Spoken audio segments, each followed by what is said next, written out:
Hello guys, ngayon i-review natin itong ating mga orasan. So ito yung ating review na dati, which is itong ating LED clock. Then itong ating dalawang digital clock. So ito, mas common natin na nagagamit dahil aesthetic talaga, maganda talaga siya. Then meron siya nitong battery. Pero yung battery kasi nito guys, katulad nung ni-review natin dati, yung battery nito hindi para i-operate itong ating LED clock, kung hindi masave lang yung mga settings na ginawa natin dito. So kailangan nito is at least 5 volts na power supply.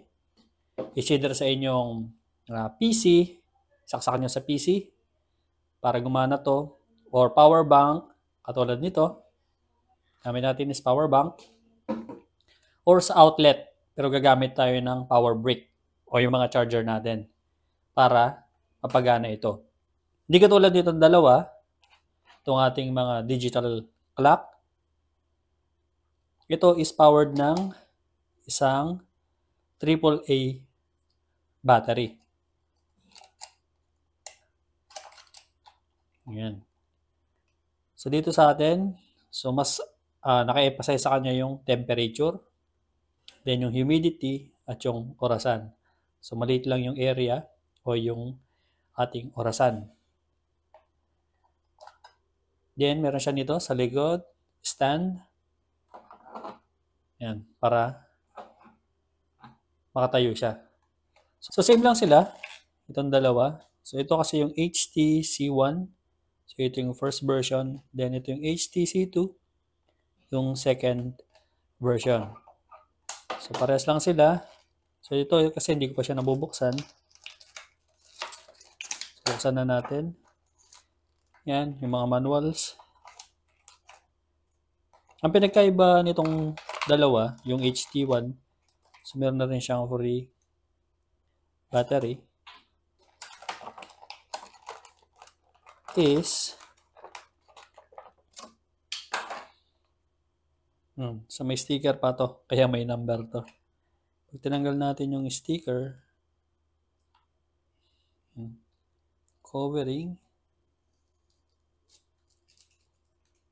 so ito makikita natin. Pinagkaiba nitong HTC2 sa HTC1, so makita nyo may cable. So meron siyang dalawang temperature, yung temperature sa labas at saka yung temperature sa loob ng mismong digital temperature clock. So dito kasi yung kanyang sensor is nasa loob lang ng ating temperature clock o temperature nito. Itong HTC1. Nasa loob kasi yung sensor. While ito, meron siyang dalawang sensor. Sensor sa loob, tsaka sensor sa labas. So para makita natin, buksan natin. Then lagyan natin yung battery.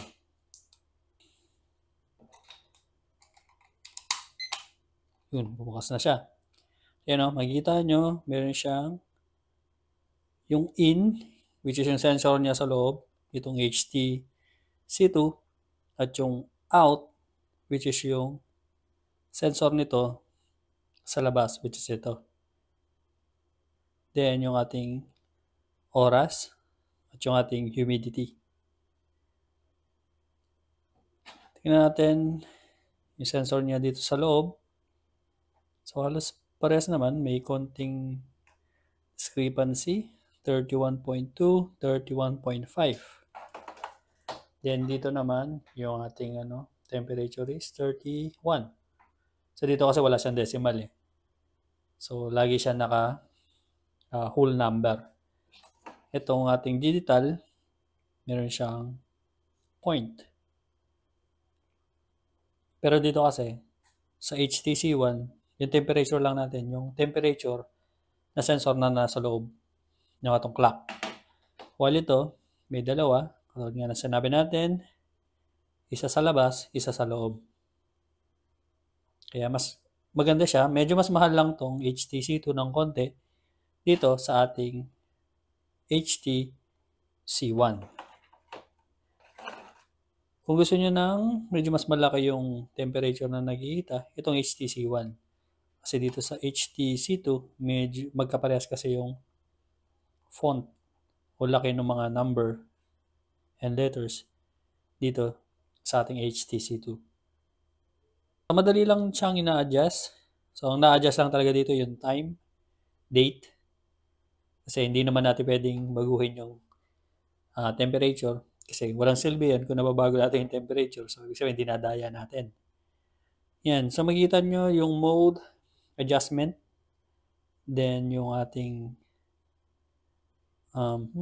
ito yung degrees and Fahrenheit. Then, yung ating memory. Yung memory, ito yung dating yung maximum temperature at maximum humidity na nakuha niya sa loob ng isang araw. Then, yung minimum din na temperature na nakuha niya sa loob ng isang araw. Then, kung gusto natin baguhin yung time, so yung mode, ipe-press lang natin siya ng mga 2 seconds. 1, 2, yan. Then, magbiblink na to. Then, ipe-press lang natin itong adjust kung gusto nyo baguhin. 39, 30, so yan. So, balik natin siya sa 39. 939.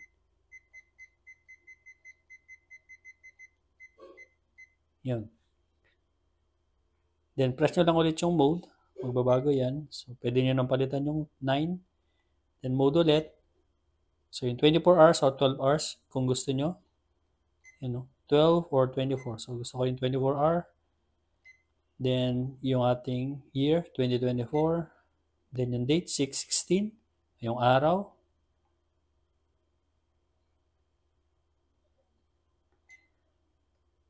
So, palitan pala natin. 17 na pala ngayon. Hindi pala 16. And then, babalik na siya sa 9:39. Degrees Celsius and Fahrenheit. So, pag pinras natin to, ating degrees and Fahrenheit, yan, magbabago to. So, 88.9 degrees Fahrenheit or 31.6 degrees Celsius. So, nasa inyo kung gusto nyo gamitin yung degrees Celsius or degrees Fahrenheit. Dito naman sa ating HTC2, so yung kanyang mode, yan, yung mode, adjust, and memory lang. So, wala siyang adjust. Hindi na siya ma-adjust sa Fahrenheit. So, katulad ng dati, yan. So, ma-adjust nyo yan. 24 hours, 12 hours, 16. So, ganyan lang din siya ina-adjust. So, wala lang siya nitong